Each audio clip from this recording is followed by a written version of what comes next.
Sr. Professor, como não podia deixar de ser, eu perguntava-lhe de onde é que surge esta ideia para um livro sobre a temática do estudo, da arte de estudar. Olha, isso é um livro que eu estava a pensar há muito tempo escrever, porque eu dou aulas a gerações de alunos e sempre me fez impressão algumas atitudes que eles tinham, algumas coisas que eu gostava de lhes dizer, quer dizer, já várias vezes eu gostava de dizer a todos os alunos à entrada na universidade um certo número de coisas sobre o que é que se espera e sobretudo a maneira certa de olhar para esta realidade, não é? O ponto de partida é este paradoxo da universidade, ou a escola em geral, não é necessariamente a universidade, é o sítio de que as pessoas menos gostam quando lá estão e mais saudades têm depois de lá sair, não é? Porque é isto? Quer dizer, no fundo, estão ali sem perceberem bem o que é que estão a fazer e percebem tarde demais quando já não estão lá. Vi que é também dedicado não só aos que estudam, na verdade, mas também aos cábulas. Como é que surgiu essa dedicatória especial aos que não têm propriamente assim uma vontade de estudar assim tão grande, que se auxiliam de papelinhos e das mais variadas cábulas? Eu sempre achei que o problema dos cábulas é que se assumem como cábulas, quer dizer, é mais uma construção própria do que provavelmente uma realidade. Não há cábulas. Há pessoas que não conseguem perceber o interesse daquilo que estão a fazer e que às tantas se desinteressam. E depois, quanto mais, é muito fácil cair nessa situação e depois é muito difícil sair de lá. E por isso é também para eles que eu escrevi este livro, com a consciência de que será difícil que eles leiam, porque um dos problemas dos cábulas é que não leem, e portanto já não estudam também ler este livro.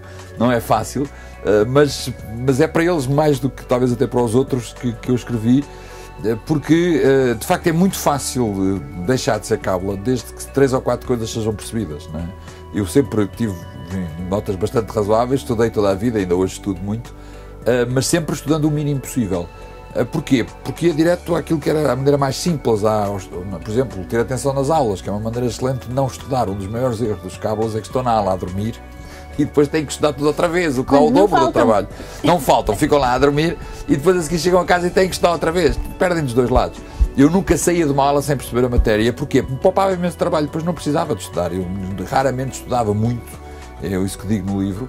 E isto porque sempre usei este método. Se eu estou a pagar um dinheirão a este senhor para me explicar, eu não saio daqui desta sala antes de me explicar e eu perceber. E assim reduzi imenso o tempo de estudo. Quais são os principais vícios que são trazidos do ensino secundário e que são inimigos da verdadeira arte de estudar, para além da preguiça?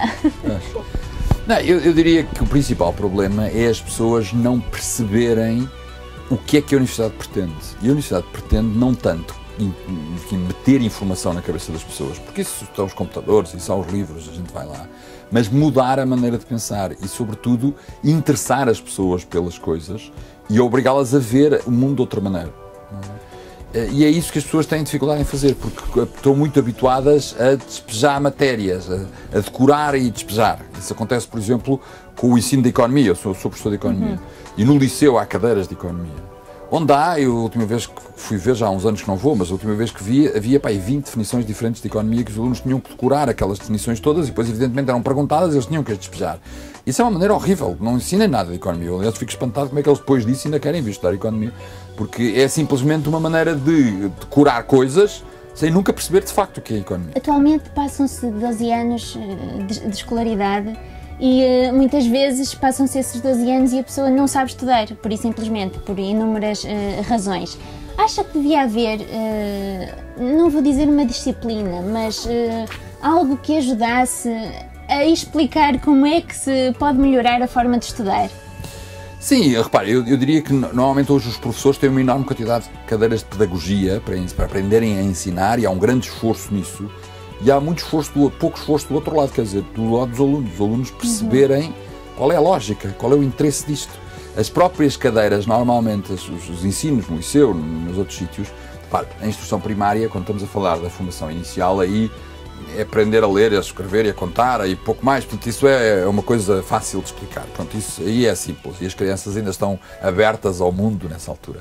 A coisa começa a ser complicada, sobretudo nos últimos anos do liceu, do ensino secundário e na universidade, onde não se faz um esforço de explicar às pessoas qual é a razão por que isto está a ser explicado, porque é que isto é interessante, porque é que isto tem graça, e pegar as coisas pelo lado mais interessante, não é?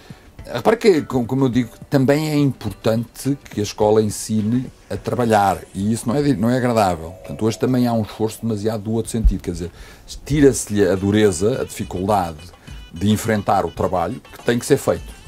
Então, tem que haver aqui uma ponderação das duas coisas. Tem que se perceber a piada, mas também tem que se perceber que é preciso trabalhar, que é preciso aprender método de esforço e de raciocínio.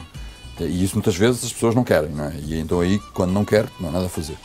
É fundamental perceber que é a pessoa que aprende, não é o professor que ensina. É a pessoa que aprende, melhor ou pior. O professor faz um esforço, pode ser bom ou pode ser mau. Mas, na última análise, quem aprende é o aluno, não é o professor. Eu gostava que o Sr. Professor fizesse uma espécie de...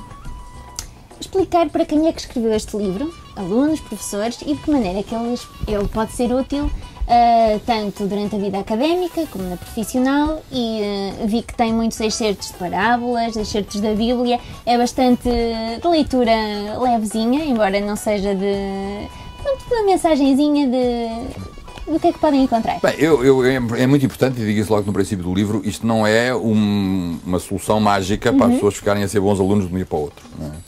O que este livro tem como finalidade pôr as pessoas a pensar. Por isso utiliza muitas histórias, os sítios mais extraordinários, muitas que eu chamo de histórias educativas, desde anedotas a fábulas, passando por trechos da Bíblia e outras coisas, para pôr as pessoas a pensar sobre aquilo que é a sua atividade mais corrente. Quer dizer, os alunos são alunos normalmente o tempo inteiro, os professores são professores normalmente o tempo inteiro, portanto é aquilo que ocupa mais tempo, e pensarem sobre aquilo que é a sua atividade. Isto não é apenas para a universidade, portanto, a arte de estudar é para todas as pessoas que fazem isso a sua vida, ajudar a fazerem isso. E mais do que isso não pretendo, quer dizer, é só pôr... Reparem, estou a falar de coisas que toda a gente sabe. Eu espero que ninguém chegue ao fim deste livro e diga, olha, aprendi uma coisa que não sabia. Não é verdade, quer dizer, toda a gente sabe estas coisas, não é? Algumas delas nunca pensaram. Não é? Por exemplo, um erro muito grave que eu cito logo desde o princípio é a maior parte das pessoas pensar que o importante é o professor ou a matéria. E não é. O importante é o aluno. É a única pessoa importante ali no meio. O professor ajuda o aluno e a matéria é aquilo que o aluno tem que compreender. Mas a finalidade é o aluno. Este facto, que normalmente é dizer o contrário do que a maior parte das pessoas pensa, porque o importante é o senhor professor, que é muito sábio, ou a matéria, que é fundamental, e o aluno acaba por ser o menos importante deste trio, é um erro enorme. Portanto, pôr as pessoas a pensar em coisas muito simples como esta, era só isso que eu pretendia, e não mais do que isso. Não sou um especialista em pedagogia, não escrevi um tratado de pedagogia, há quem saiba disso, eu não sei nada. Só queria, digamos, transmitir uma coisa que é o resultado de 30 anos de carreira, quase que tenho, a dar aulas em sítios diferentes e a muitas matérias diferentes, e sobretudo há muitos anos que estudo, e como aluno que ainda sou. E que continua a estar, que há 45 anos que estuda, não é? Exatamente, desde a primária até hoje continuo a estudar, e portanto tenho alguma experiência sobre isso, e é simplesmente isto.